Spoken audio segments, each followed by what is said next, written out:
সরকারের প্রতি বিনীতভাবে জানতে চাই, দেশের অন্যতম এই আলোচিত হত্যাকাণ্ড আপিল শুনানি এখনও কেন শুরু বা শেষ হয়নি?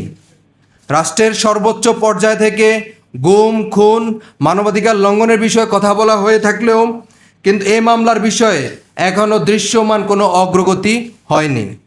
সম্প্রতি আমরা লক্ষ্য করেছি, বর্তমান সরকারের defence adviser brigadier general doctor A K M. Shamsul Islam প্রকাশ্যে জানিয়েছেন, মেজর সিনহা হত্যা মামলার বিচারিক প্রক্রিয়া অতি দ্রুত সম্পন্ন করার জন্য তিনি তার সর্বোচ্চ প্রচেষ্টা এবং প্রয়োজনীয় সহায়তা প্রদান করবেন।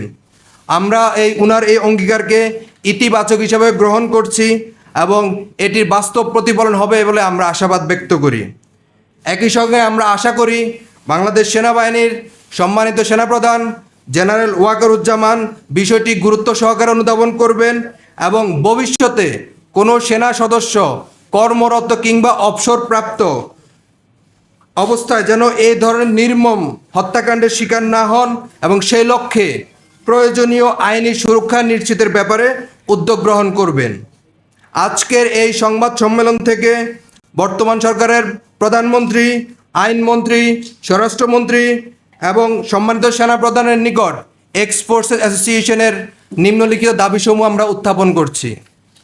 মেজর সিনহা হত্যা মামলার আপিল বিভাগের শুনানি অতি দ্রুত শুরু করার জন্য প্রয়োজনীয় প্রশাসনিক ও বিচারিক ব্যবস্থা আগামী 15 কর্মদিবসের মধ্যে সম্পন্ন করা হোক।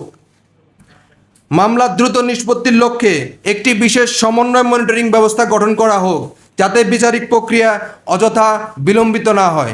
সেই সমন্বয় কমিটিতে আমরা চাই সশস্ত্র বাহিনী থেকেও একজন প্রতিনিধি এবং অ্যাটর্নি জেনারেল অফিস থেকে প্রতিনিধি এবং মেজর সিনহা পরিবারের থেকেও একজন প্রতিনিধি যাতে সেই মনিটরিং সেলে অন্তর্ভুক্ত করা হোক। আমরা আরও দাবি জানাচ্ছি, ভবিষ্যতে কোনো নাগরিক, বিশেষ করে রাষ্ট্রের সেবায় নিয়োজিত, কর্মরত বা অবসরপ্রাপ্ত কোনো সদস্য যেন এ ধরনের ঘটনার শিকার না হন, সেজন্য আইনের শাসন, জবাবদিহিতা ও প্রাতিষ্ঠানিক সুরক্ষা আরও শক্তিশালী করা হোক। এছাড়াও সকল আলোচিত হত্যা মামলার, মেজর জিয়া হত্যা মামলা, তারপরে মেজর সাগররুনি হত্যা মামলা এবং অন্যান্য হত্যা মামলার দ্রুত বিচার ও আইন অনুযায়ী দৃষ্টান্তমূলক শাস্তি নিশ্চিত করা হোক, যাতে আর কোনো মায়ের বুক খালি না হয়। আমরা বিশ্বাস করি, ন্যায় বিচার শুধু একটি রায় নয়, এটি রাষ্ট্রের জনগণের প্রতি আস্থার ভিত্তি। মেজর সিনহার জন্য ন্যায় বিচার নিশ্চিত হওয়া মানে এটি আইনের শাসনের প্রতি জাতির অঙ্গীকারকে আরও শক্তিশালী করা। ধন্যবাদ।